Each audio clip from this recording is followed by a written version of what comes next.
All right, we're going to take one look at the final setup for the Plum Island Horror. So basically, and the final setup is called First Contact. So right now, the island does not know that there's any problem. So we have to activate these units. And we do that by drawing a fate card. And you look at the activate section. So this is activate track 4. So we go to track 4. Now, since they're a stack of 4 on horrors, they move 2 spots, 2 areas, 1, 2.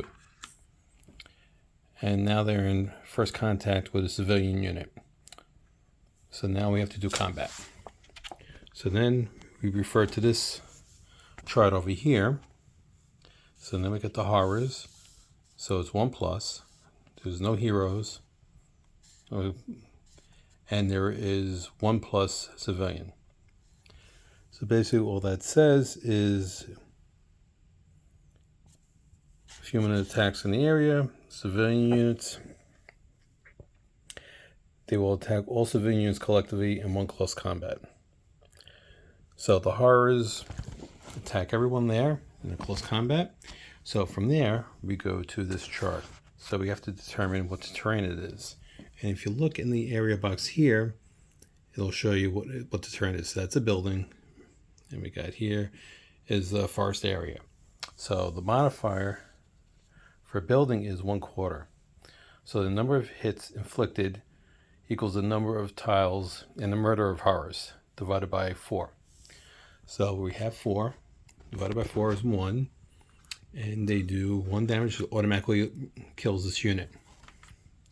So by doing that, we add another horror to the stack because it's a freshly infected unit.